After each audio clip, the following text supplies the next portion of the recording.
ನಮಸ್ಕಾರ ಎಲ್ಲರಿಗೂ. ಇಂದು ನವರಾತ್ರಿಯ 8ನೇ ದಿನ. ಈ ಒಂದು ನವರಾತ್ರಿಯ 8ನೇ ದಿನದ ಪೂಜೆಯನ್ನು ಮಹಾಗೌರಿಗೆ ಅರ್ಪಿಸಲಾಗುತ್ತದೆ. ಮಹಾಗೌರಿಗೆ ಯಾವ ರೀತಿ ಉಡುಗೆ, ನೈವೇದ್ಯ ಹಾಗೂ ಪೂಜಾ ವಿಧಾನ, ಸಮಯ ಮತ್ತು ಈ ದೇವಿಯ ವಿಶೇಷತೆಯ ಬಗ್ಗೆ ನಾನು ಈ ಒಂದು ವಿಡಿಯೋದಲ್ಲಿ ತಿಳಿಸುತ್ತಿದ್ದೇನೆ. ದಯವಿಟ್ಟು ಪೂರ್ತಿ ವ್ಲಾಗ್ನ ನೋಡಿ. ಇಷ್ಟವಾದರೆ ಲೈಕ್, ಶೇರ್, ಕಮೆಂಟ್ ಜೊತೆ ನನ್ನ ಚಾನಲ್ನ ಸಬ್ಸ್ಕ್ರೈಬ್ ಮಾಡಿಕೊಂಡು ಸಪೋರ್ಟ್ ಮಾಡಿ. ನವರಾತ್ರಿಯ 9 ದಿನಗಳಲ್ಲಿ ಇಂದು 8ನೇ ದಿನವಾಗಿದ್ದು, ಈ ದಿನವನ್ನು ಮಹಾಸಪ್ತಮಿ ಎಂದು ಕೂಡ ಕರೆಯುತ್ತಾರೆ. ಈ ದಿನ ಮಹಾಗೌರಿ ದೇವಿಯನ್ನು ಆರಾಧಿಸಲಾಗುತ್ತದೆ. ಮಹಾಗೌರಿ ದೇವಿಯು ಶಾಂತಿ, ಶುದ್ಧತೆ ಮತ್ತು ಆಧ್ಯಾತ್ಮಿಕ ಪ್ರಗತಿಯ ಸಂಕೇತವಾಗಿದ್ದಾಳೆ. ಇನ್ನು ಮಹಾಗೌರಿಗೆ ಬಿಳಿ ಬಣ್ಣದ ಸೀರೆ ಅಥವಾ ವಸ್ತ್ರವೆಂದರೆ ತುಂಬ ಪ್ರಿಯವಾದದ್ದು. ಈ ದಿನ ಬಿಳಿ ಬಣ್ಣದ ಸೀರೆ ದೇವಿಗೆ ಉಡಿಸಿ ಅಲಂಕಾರ ಮಾಡಿ, ಅಷ್ಟೇ ಅಲ್ಲದೆ ಅದೇ ಬಣ್ಣದ ವಸ್ತ್ರವನ್ನು ಪೂಜೆ ಮಾಡುವವರು ಕೂಡ ಧರಿಸಿ ಮಹಾಗೌರಿಗೆ ಪೂಜೆ ಸಲ್ಲಿಸಬೇಕು. ಮಹಾಗೌರಿಯ ವಾಹನವು ಬಿಳಿ ಬಣ್ಣದ ಗೂಳಿಯಾಗಿರುತ್ತದೆ. ಮಹಾಗೌರಿಯು ಗೂಳಿಯ ಮೇಲೆ ಸವಾರಿ ಮಾಡುತ್ತಾಳೆ. ಪುರಾಣಗಳ ಪ್ರಕಾರ ಪರಶುರಾಮನ ಶಾಪದಿಂದ ಪಾರ್ವತೀ ದೇವಿಯ ದೇಹವು ಕಪ್ಪಾಗಿತ್ತು.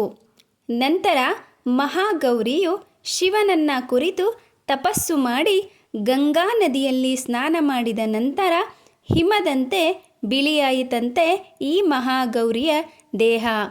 ಇದರಿಂದಾಗಿ ದೇವಿಗೆ ಮಹಾಗೌರಿ ಎಂದು ಹೆಸರು ಬಂದಿದೆ ಎಂದು ಪುರಾಣಗಳು ತಿಳಿಸುತ್ತವೆ. ಮಹಾಗೌರಿಯನ್ನು ಆರಾಧಿಸುವುದರಿಂದ ಎಲ್ಲ ಪಾಪಗಳು ತೊಲಗಿ ಭಕ್ತನ ಜೀವನದಲ್ಲಿ ಶುದ್ಧತೆ ಮತ್ತು ಸಮೃದ್ಧಿ ಹೆಚ್ಚಾಗುತ್ತದಂತೆ. ನವರಾತ್ರಿಯ 9 ದಿನಗಳಲ್ಲಿ 8ನೇ ದಿನವಾದ ಈ ದಿನ ದೇವಿಯನ್ನು ಬಿಳಿ ಹೂಗಳಿಂದ ಶೃಂಗಾರ ಮಾಡಿ ಪೂಜಿಸಬೇಕು.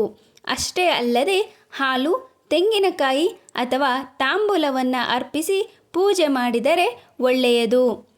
ಮಹಾಗೌರಿಗೆ ಯಾವ ರೀತಿಯ ನೈವೇದ್ಯವನ್ನು ಮಾಡಬೇಕೆಂದರೆ, ಬಿಳಿ ಬಣ್ಣದ ಪದಾರ್ಥ ಅಥವಾ ಕೊಬ್ಬರಿಯನ್ನು ಹಾಕಿದಂತಹ ಸಿಹಿ ಪದಾರ್ಥವನ್ನು ನೈವೇದ್ಯ ರೂಪದಲ್ಲಿ ಅರ್ಪಿಸಬಹುದು. ಬಿಳಿ ಬಟ್ಟೆಯನ್ನು ಧರಿಸಿ ದೇವಿಯ ಮುಂದೆ ಜಪಮಾಲೆಯನ್ನು ಜಪಿಸುವುದರಿಂದ ಶಾಂತಿ ಮತ್ತು ಸಮೃದ್ಧಿಗೆ ಕಾರಣವಾಗುತ್ತದೆ. ಅದಷ್ಟೇ ಅಲ್ಲದೆ ಈ ಮಂತ್ರವನ್ನು ಜಪಿಸುವುದರಿಂದ ನಿಮ್ಮ ಶಾಂತಿ ಮತ್ತು ಸಮೃದ್ಧಿಗೆ ಹೆಚ್ಚಿನ ಫಲಾಫಲಗಳು ಸಿಗುತ್ತವೆ. ಈ ಒಂದು ಮಂತ್ರ ಹೀಗಿದೆ: ಓಂ ದೇವಿ ಮಹಾಗೌರೇನ್ ನಮಃ, ಓಂ ದೇವಿ ಮಹಾಗೌರೇನ್ ನಮಃ. ಈ ಒಂದು ಮಂತ್ರದಿಂದ ನಿಮ್ಮ ಕೌಟುಂಬಿಕ ಒಗ್ಗಟ್ಟಿಗೆ ಹೆಚ್ಚಿನ ಫಲಾಫಲಗಳು ಲಭಿಸುತ್ತವೆ. ಇನ್ನು ಆಯುಧ ಪೂಜೆ ಹಾಗೂ ಕನ್ಯಾ ಪೂಜೆ ಈ ದಿನದ ವಿಶೇಷ ಆಚರಣೆಯಾಗಿರುತ್ತದೆ. ಈ ದಿನ ಬಾಲಕಿಯರನ್ನು ದುರ್ಗೆಯ ರೂಪವಾಗಿ ಪೂಜಿಸಿ ಅವರಿಗೆ ಪ್ರಸಾದವನ್ನು ನೀಡಲಾಗುತ್ತದೆ. ಇನ್ನು ಈ ನವರಾತ್ರಿಯ 8ನೇ ದಿನ ಮಹಾಗೌರಿಗೆ ಯಾವ ಶುಭ ಸಮಯದಲ್ಲಿ ಪೂಜೆ ಮಾಡಬೇಕೆಂದರೆ, ನೀವು ಬ್ರಾಹ್ಮಿ ಮುಹೂರ್ತದಲ್ಲಿ ಪೂಜೆ ಮಾಡುವಿರೆಂದರೆ 4:37ರಿಂದ 5:25ರವರೆಗೆ ಬೆಳಗಿನ ಜಾವದ ಸಮಯದಲ್ಲಿ ಪೂಜೆಯನ್ನು ಮಾಡಬಹುದು. ಇನ್ನು ಅಭಿಜಿತ್ ಮುಹೂರ್ತದಲ್ಲಿ ಪೂಜೆ ಸಲ್ಲಿಸುವುದಾದರೆ 11:30ರಿಂದ 12:40 ಸಮಯದಲ್ಲಿ ಪೂಜೆಯನ್ನು ಮಾಡಿಕೊಳ್ಳಬಹುದು. ಇನ್ನು ಸಂಜೆಯ ಸಮಯದಲ್ಲಿ ಪೂಜೆ ಮಾಡುವವರು 6 ಗಂಟೆಯಿಂದ 8 ಗಂಟೆಯ ಸಮಯದಲ್ಲಿ ಪೂಜೆಯನ್ನು ಮಾಡಬಹುದು. ಇವುಗಳಲ್ಲಿ ಯಾವುದೇ ಸಮಯದಲ್ಲಿ ಮಹಾಗೌರಿ ದೇವಿಯನ್ನು ಪೂಜೆ ಅಥವಾ ಕನ್ಯಾ ಪೂಜೆಯನ್ನು ಮಾಡಬಹುದು. ಇದಷ್ಟೇ ಅಲ್ಲದೆ ನವರಾತ್ರಿಯ 8ನೇ ಈ ದಿನ ಇನ್ನಷ್ಟು ವಿಶೇಷವಾದಂತಹ ದಿನವೆಂದು ಹೇಳಬಹುದು. ಏಕೆಂದರೆ ಈ ದಿನ ಸರಸ್ವತಿ ಪೂಜೆಯನ್ನು ಕೂಡ ಮಾಡಬಹುದು.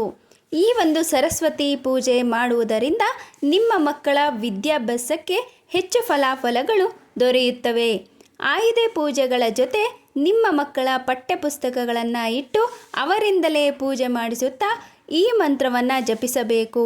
ಈ ಮಂತ್ರ ಹೀಗಿದೆ: ಓಂ ಏಂ ಸರಸ್ವತೇ ನಮಃ, ಓಂ ಏಂ ಸರಸ್ವತೇ ನಮಃ.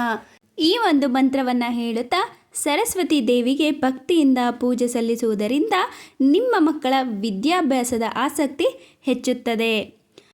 ಅಷ್ಟೇ ಅಲ್ಲದೆ ನವರಾತ್ರಿಯ 8ನೆಯ ದಿನ ಮಹಾಗೌರಿಯನ್ನು ಪೂಜೆ ಮಾಡುವವರು ಈ ಒಂದು ಮಂತ್ರವನ್ನು ಹೇಳುತ್ತಾ ಪೂಜೆ ಮಾಡುವುದರಿಂದ ನಿಮ್ಮ ಸುಮಂಗಲಿತನವು ಗಟ್ಟಿಯಾಗಿರುತ್ತದೆ ಎಂದು ಹೇಳಲಾಗುತ್ತದೆ.